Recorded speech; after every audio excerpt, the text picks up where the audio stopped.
Dijimos que el procedimiento y el proceso no eran lo mismo. Que el proceso, como idea general, tenía ciertos límites y márgenes que eran estas normas de debido proceso que vimos en el bloque pasado.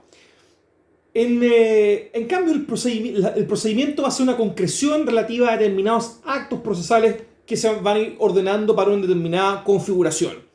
Nosotros podemos decir, por ejemplo, que para poder crear un procedimiento vamos a tener que echar mano fundamentalmente de estas ideas macro del debido proceso. Obviamente ya sabemos que por imperativo de estas normas de debido proceso, un procedimiento no puede, por ejemplo, no tener un juez imparcial. ¿Ya? No podríamos crear un procedimiento con un juez que fuera la misma parte. No podríamos, por ejemplo, tener un procedimiento donde hubiera una decisión no basada en lo que se discutió en el proceso. No podríamos también crear un procedimiento, por ejemplo, donde solamente se escuchara una de las partes. Tampoco podríamos crear un procedimiento donde no se pudiera rendir prueba. Ni tampoco quien está siendo enfrentado por la pretensión del otro no pudiera atacar esa pretensión. Tampoco podríamos pensar en un procedimiento que lo decidido sea sin una fundamentación adecuada, ni que tampoco sea objeto de algún tipo de enmienda por un tribunal superior. Vale, si todas estas normas que nosotros dijimos que eran las de debido proceso, son las que se van a plantar como un molde para que todos los procedimientos de un sistema sigan más o menos esta idea central. De no seguirlo, lo que va a generar es que sean eventualmente procedimientos inconstitucionales en alguna de sus partes. Pero eso es una parte únicamente, porque si fuera así de fácil fuera esto, no habría un solo proceso madre, podríamos decir, no tendría más procedimientos pequeños ni tendríamos esta diferencia, y no tendríamos para qué estudiar sino un solo derecho procesal, un solo procedimiento en el derecho procesal. Pero esto así no ocurre porque efectivamente los conflictos son variados. Y eso genera también que las alternativas de resolución también sean variadas y sobre todo la forma en que nosotros abordamos, cómo creamos estos actos procesales, sean también variadas. Y esto va a significar que la técnica procesal vaya creando estos principios que van a ir aglutinando determinadas ideas, de las cuales el legislador va a ir creando, va a ir tomándola para irla adaptando a cómo resolver un conflicto determinado. Parece ser, por ejemplo, que va a tomar determinadas decisiones a determinados caminos basados en cómo va a ser algunas reglas más aptas que otras para el conflicto determinado.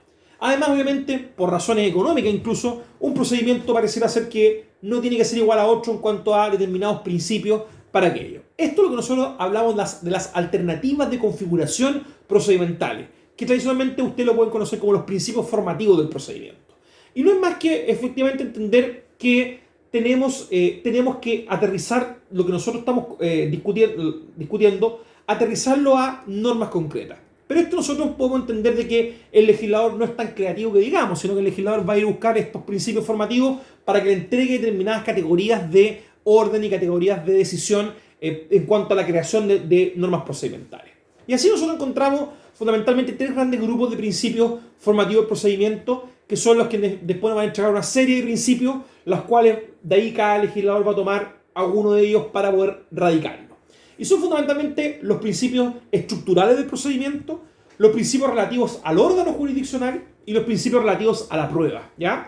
Estos tres son los grandes grupos de principios procedimentales, de los cuales van a nacer estos otros principios que son los que se va a ir tomando para poder crear procedimientos. Vamos a ver que estos procedimientos están dispuestos, como la mayoría de la doctrina lo habla, en pares antagónicos, ¿vale? Es decir, se encuentran dispuestos como principios en que uno con otro chocan y que el legislador toma uno de ellos descartando el otro para un mismo acto procesal. Por tanto, el principio en sí opera en actos procesales concretos, lo que no obsta a que en un mismo procedimiento convivan dos principios. Y uno dirá, ¿pero cómo? Porque efectivamente no es descabellado pensarlo así. Lo que no se puede pensar es que en un mismo acto procesal convengan dos principios. Eso es lo que es más difícil de encontrar. Pero en un procedimiento perfectamente un principio con sus dos caras puede perfectamente estar. Recapitulando entonces, tenemos estos tres grandes grupos de principios. De esos se encuentran entonces cada uno que vamos estudiando.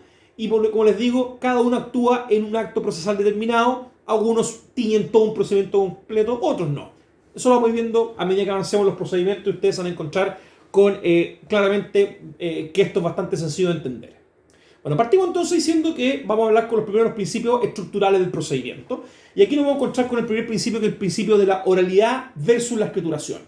Oralidad y escrituración son sin duda, podríamos decir, el principio en cuanto a la forma del acto procesal más antiguo. Esta es la primera discusión que se genera en torno al derecho procesal, vale decir, la creación de procedimientos orales o escritos. Y esto en cuanto a la forma del acto procesal, vale decir, cómo el acto procesal, que como ustedes ya saben es el elemento central, de uno de los elementos, perdón, del proceso, el acto procesal se va a generar. Porque no es lo mismo tener actos procesales orales que actos procesales escritos. Ustedes, por ejemplo, pueden ir a un tribunal a pedir que se le reconozca un determinado derecho dejando un papel, o pueden ir a un tribunal pidiendo que se reconozca determinado derecho gritando y vociferando. Son dos actos distintos que ustedes tienen que de suyo históricamente los legisladores han adoptado.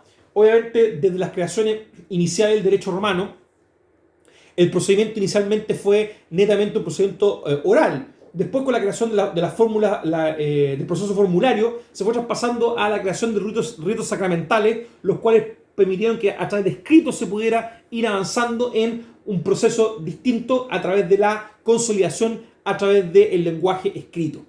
Y en ese sentido, entonces, ustedes van a ver que entre oralidad y escrituración hay un choque histórico de siempre. Y generalmente se tiende a pensar de que la oralidad es más buena, la escrituración parece ser tener una serie de otros problemas, pero en realidad, perdón, es un tema que necesariamente debe estar, pasa, podríamos decir, por siglos. Eventualmente, para algunas épocas históricas, la escrituración ha sido lo máximo, como un triunfo de la razón, evitar de que exista esta indeterminación de no saber qué pasó porque lo escuchamos únicamente pero no quedó en ninguna parte escrito, o porque va a triunfar el que habla mejor, y parece ser que no es siempre el que habla mejor o más bonito va a ser el que tiene mejor argumento, sino que la razón parece perderse tanto en el adorno. Otros podrán decir que la oralidad tiene esta ventaja de ser algo más auténtico, más público, donde todo el mundo puede ver, va a ver que existe un control por parte de la sociedad de lo que se está viendo, y en definitiva la oralidad también tiene añadidos, podríamos decir, externalidades positivas, como por ejemplo un mayor enfrentamiento con las pruebas, la posibilidad de contraexaminar, de contrastar mejor la prueba, etc. Es decir, hay una serie de, podríamos decir, de elementos que va a poder inclinar la balanza hacia un otro lado. Por lo menos, en mi concepto, hay dos cuestiones que nosotros no podemos sino tener claras para inclinar la balanza en uno u otro. En primer lugar, ninguno de los dos principios es la panacea de nada, porque ambos principios tienen cosas buenas y otras cosas malas. Y en segundo lugar, la oralidad y la escrituración no son imperativos de debido proceso, sino que son únicamente alternativas de configuración. Uno puede perfectamente establecer que un proceso es escrito pero respeta el debido proceso, o podemos decir que un procedimiento es oral y que no respeta el debido proceso. Son cuestiones que no tienen nada que ver uno con otro. Obviamente, por razones históricas, por razones culturales y sociales, muchas veces se ha preferido que los procedimientos sean orales cuando se trata de cuestiones más o menos importantes. Por ejemplo, el procedimiento penal. Es raro encontrar en la actualidad, en el mundo occidental al menos, procedimientos penales escritos. Chile lo tuvo hasta el 2001 aproximadamente, 2000, 2001, 2005 fue la última oportunidad en que tuvo procedimiento escrito. Pero eso es definitivamente por razones como el propio Código de Procedimiento Penal lo dice, el Código de Procedimiento Penal antiguo de 1906 nos dice que es por razón económica, ¿vale? Es decir, porque no tenían plata para crear un procedimiento más oral y moderno. Pero no basta con decir eso, o sea, tenemos que entender que necesariamente esta decisión respecto a uno u otro va a pasar sola, netamente, por cómo nosotros vamos a entender una justicia. No creamos que la oralidad es la panacea para todo o la escrituración es lo peor. Muchas veces también la escrituración permite una mayor reflexión, un mayor traspaso de contenido. Obviamente, el gran problema de la escrituración era lo abismante, lo difícil que era poder contener kilos y kilos y kilos de expedientes, rumbas de expedientes, en un sistema que se volvía lento, engorroso, secreto, oculto, en pos de estos procedimientos orales que parecían ser un poco más animosos, o más transparentes, y más efectivos, y más rápidos. Pero obviamente con el avance de la técnica, uno puede pensar que ya ahora el acceso digital a todo también puede ser un gran aliado para tener procedimientos, si bien escritos, pero también bastante público y respetuoso del debido proceso. Por tanto, hay que tener cuidado con esta, podríamos decir, esta primera idea inicial de que todo lo oral es bueno y lo escrito es malo. Creemos que eso no es así, sino que todo va a ser bueno o malo dependiendo de cómo se condiga con el debido proceso. Por último, dentro de este tema, no olvidar que acá la oralidad y la escrituración pueden convivir en un mismo procedimiento. Por tanto, uno habla a veces de procedimientos eminentemente orales o procedimientos eminentemente escritos. Porque uno puede encontrarse fases, por ejemplo, el procedimiento penal es eminentemente oral, donde uno se puede encontrar con fases escritas como por ejemplo la acusación, ¿ya? Y una fase oral como es el juicio oral, ¿ya? Y eso no le quita el carácter de oral al procedimiento. Lo que dijimos es que en un mismo acto procesal difícilmente pueden convivir estas dos formas, ¿ya?